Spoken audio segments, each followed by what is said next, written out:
Hello and welcome to the show. It is time for some Volvoeee goodness to take on the Devil's Corners hill climb. We have the V60. Now, I'm not sure about this car. It's kind of going to depend on how much power we can get into it, as it is likely to be quite a heavy vehicle. However, the Transit, that was a very heavy vehicle, still going quite quickly because we got plenty of power in the car. We do, though, have less PI to play with in the Volvo. When we put it on the snow tyres, we are already almost at the top of A-Class. We can get 275s on the front and 275s on the rear. It's decent tyres, not the best that we've seen. I might have liked a little bit bigger on this car, but there we go. That's what we have to play with. We are going to get, of course, the Forza Aero. I want all of the grip that we possibly can. Well, I don't think I'm going to need to change the engine. I'm actually curious as to what goes in. No, okay, I say I'm curious as to what goes in. Unsurprisingly, really, 6.2 litre V8. I think that's the Mercedes 6.2. Yes, because the other one's 415 horsepower. So this is, it could be AMG powered. In fact, we will have to see, because I mean that's still got half of S1 class. We might have to resort to an alternate engine. We'll see what power we can get out of it. I guess with a bit of weight reduction as well, we can probably, I will probably be able to get the PI. Let's go through and stick all of the handling bits here first. We are going to want a roll cage and then weight reduction. What can we do? We can get out. Okay, we can get out almost 800 pounds, which is quite nice. It is quite nice to get out that much weight. I kind of feel like we might need to, because I'm not sure that's going to be enough. Let's go with that for now. Then we'll chuck on power, and then we'll see where we stand after that. So, turbo. Yes, we want that. We want probably camshafts as well in here. In fact, by the looks of it, we're going to need, well, most of the bits and pieces for this engine, up to 566 horsepower. It's a lot of, I say a lot of power. It's a decent amount of power going on in this car. It's perhaps not quite going to be as much as we saw from, well, it's not got the power to weight ratio that we've seen from some of the other vehicles. It's not quite as much power as we got in the Commodore either. We are not quite out of engine bits to go on the vehicle. I think that though now is us done. Let's have a look at intercooler. It's a little bit of weight. We can probably get that weight back off again, or with the use of gearbox and driveline, etc. We will grab a diff while we are here. Driveline will shave off 1 PI. Gearbox we can shave off. If we go gearbox that tier and then clutch, we can. Okay, it doesn't quite work. Gearbox, yeah, might as well go for that one then, as we've got the clutch on as well that we wanted. I think that is about everything for our Volvo. So yeah, over 600 horsepower going on, plenty of torque, but it is a bit heavier a vehicle. Although the hope is that we will have control, so it might still go relatively fast up the mountain.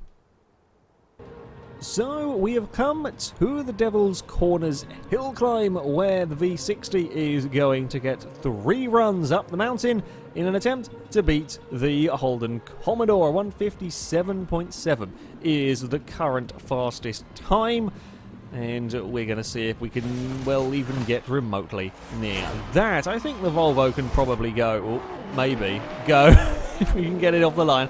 Okay, that's something to be aware of. I think it can probably go sub 2 minutes. That's actually got some pretty decent turn of speed up towards this first corner, which is nice to know, actually. We have got, I guess we'll find out. I was going to say we've got good turning, but then you've got to remember that that is all on the snowy tarmac rather than the snowy dirt that we then go to next, where we do not have quite so good turning.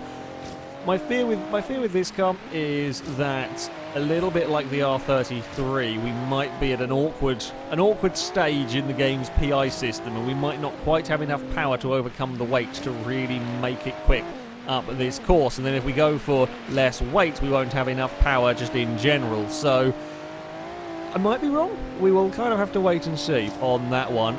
The Volvo does seem to be accelerating pretty rapidly out of these corners. He's not struggling as much as we have seen from a couple of vehicles. which is nice. However, it's what is it, about 10 miles an hour down on the A86 towards turn 1, but that was a stupidly fast accelerating car. We're definitely going to be able to make up some time through the corners. This perhaps closest to the Aston Martin, the V600 Vantage, in terms of kind of handling style, I guess, and sort of stats.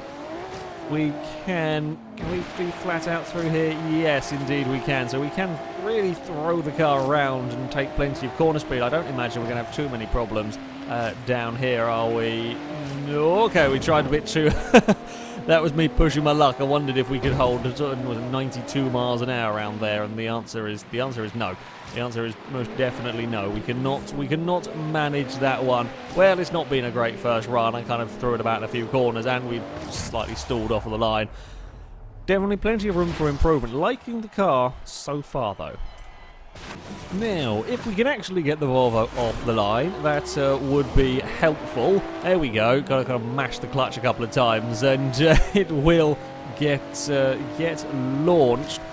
I don't think we're going to find enough time to be able to challenge the leader. I think it's just too much of a tall order. However, if we can get into the low 59s, that might just be doable if we don't end up in the fence. We're going to have to really make the most of this car's handling where we can through these hairpins. And I am, once again, it's the tiniest, the faintest of touches on the handbrake to get the car turned through some of these corners. It's all about I'm not using it so much that the back end steps out. We don't want that. That's going to waste us a lot of time.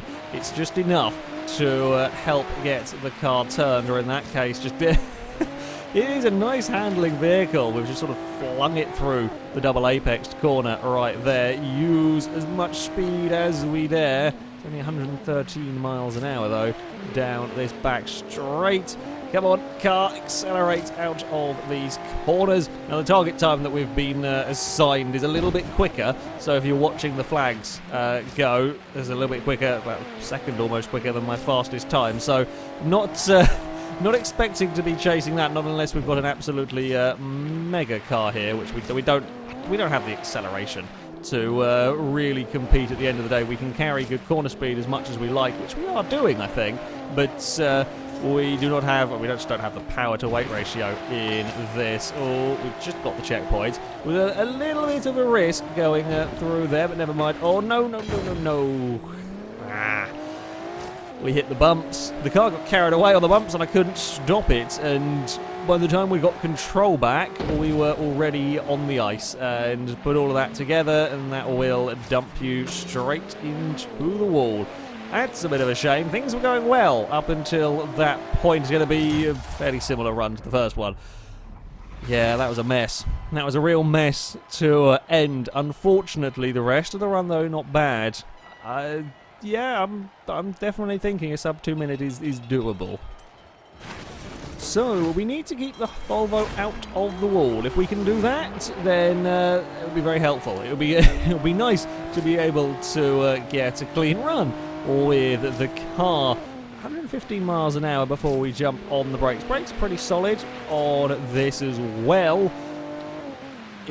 I think it's the lack of acceleration that hurts us, perhaps even more so later on in the run, because we can make up time to an extent through here with some decent corner grip. We've got decent enough traction out the other side as well, unlike the likes of the Honda, the Toyota that went last time, where it literally will just spin its wheels when you're trying to put power down. We don't have any of those issues in the Volvo, which is nice. However, we do have a whole, well, I say we have a whole different set of issues. We just lack that brute force as we leave the double apexed corner, run down this straight. How fast will we get this time around?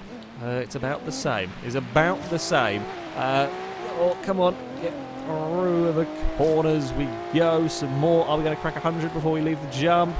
No, it's just a few miles an hour down everywhere in terms of acceleration, and I'm not sure. I mean, it is good handling, but I'm not sure it's good enough handling to make up those all-important tenths and, well, half a second probably in some, or potentially in some areas of the track. That really dove to the inside, taking a slightly conky line, but it has worked. Keep foot down through that section, and we will make some speed. Now, there was the horrible bump. We've got through it this time, no problem. There we go, turned towards the jump, 97 miles an hour as we leave, and then on the brakes into the penultimate turn. Now try and do this as neat as possible. We're not going to change down into first. I think we're going to end up buzzing the limiter. Run towards that line. There we go. That was a better run. That was a better final run. We do crack the 2-minute mark, however. So 1:59.8. I'd hoped we might be able to get into the low 59s. Couldn't quite do it. It is, yeah, power to weight ratio is just not quite there in the Volvo. Nice enough car to drive, but that weight a little bit too much. The time will put the car into 8th place. It beats the R33 Skyline. It beats the Renault Alpine and the absolutely bonkers Subaru Brat. However, loses out by sort of half a second to the Ford Transit, the Delta S4, the Vantage V600, and it is, you know, a second and a bit down on the Toyota AE86. I think the PI system just a little bit unkind to the Volvo when it came to this. But yeah, not a completely awful car. Not a completely awful car. Could have been, certainly could have been worse. For whatever reason, doesn't particularly like the bumps. Not sure on that one. But there we go. That, though, is going to be it for this video, guys. Thank you very much for watching, and until next time, goodbye.